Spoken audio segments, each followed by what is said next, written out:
Good morning. Hope everybody's having a great Thanksgiving holiday. We start off this morning with the time of year that can make or break a lot of retail businesses. We're in the holiday shopping season, and it is hopping. Thousands of people over the long holiday weekend out looking for deals and presents. Joining us with his insight, Edgewater Mall General Manager Terry Powell. Good morning, Terry. And this is the Super Bowl for you guys, right? I mean, that's basically how it goes. Yes, it is. Bill, thank you for having me out. Thank you. I appreciate that.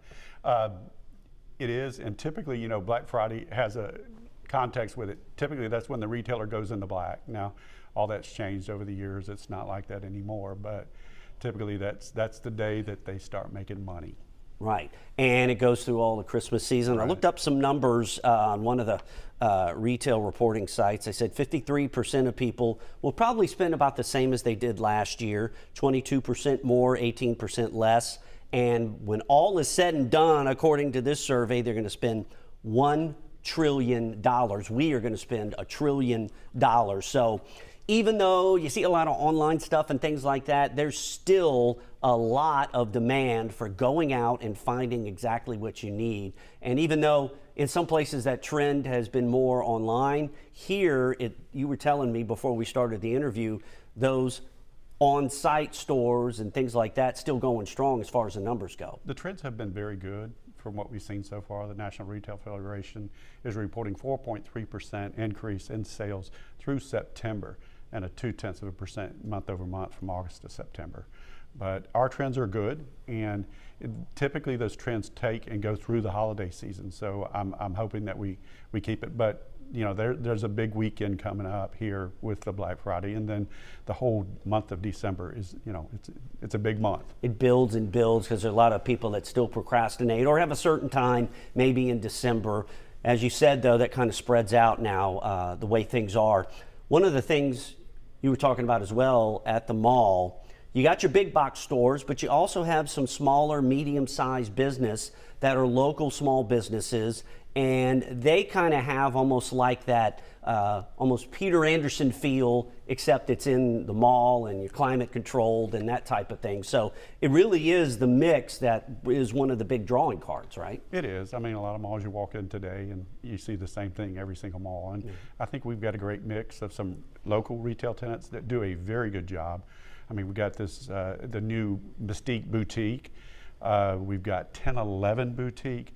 This little lady had an online presence that was just phenomenal, and she has done a great job.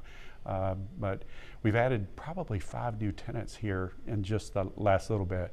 And one of the other exciting things that we've got, the epitome, he does a husband daycare. So you can bring your husband like with you, drop him off, and he'll take care of him while you're out shopping. So, yeah, and the epitomy's been there, what, about 20, 25 years, right? Epitome has actually been there since day one. That's what of I the mall. thought. They are the oldest I tenant can in the mall. remember back in the old days going in there and smelling the pipe smoke and being like, I don't know what that is, but it's pretty cool. Yeah, so that's true. Yeah. So they're a long time blue blood tenant, I guess you could say.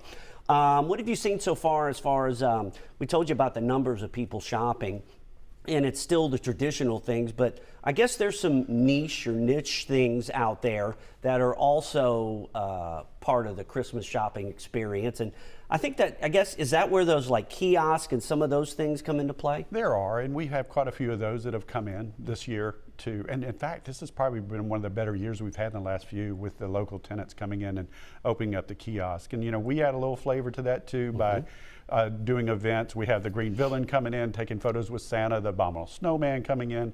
We have Grammy Award winner Nathan Best. He'll be performing throughout weekends in front of the food court. Nice. Great musician. Yeah, and there's always the food court. I think that kept me alive back in the old sports days, for sure. I'd hit all those, and that's always busy. Of course, Chick-fil-A is one of the bigger ones there, and that's kind of a, you know, it depends, but there's several staples in there as well. There is, and we've had it in this year. We had it in Southern Boys Po' Boys.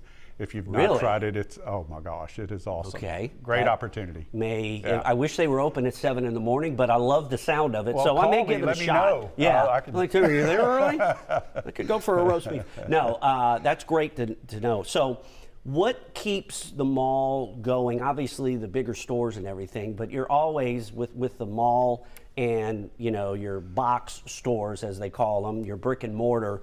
How do you keep that ahead of the curve when you see all the online stuff and that type of thing? I think that the consumer is realizing that they want that experience, okay? And some of that had went away, but I see it kind of coming back. I think it's cyclical.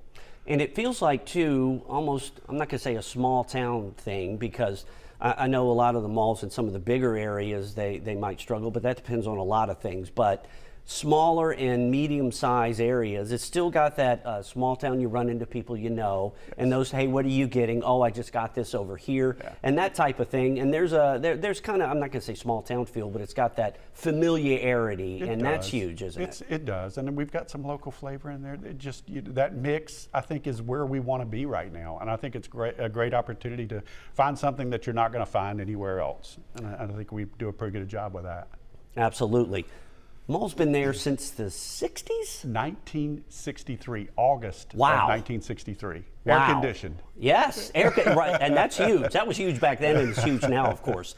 Okay, so coming out of Black Friday, we're heading towards the big Christmas rush. What can people expect? Got to pack your patience when you're parking and those type of things, right? Absolutely. One of the things that I can say is I think the retailers have done a good job, or done been a lot tighter with inventory. So if there's something specific you want, you better get out early and find it, because I'm not sure that, the inventory levels are down, and you may not find what you want. Right, so get there early, pack your patience, and if you get hungry, the food court's there. The cookie place, that kept me alive as well. Terry, thanks so much for joining us, the GM of Edgewater Mall.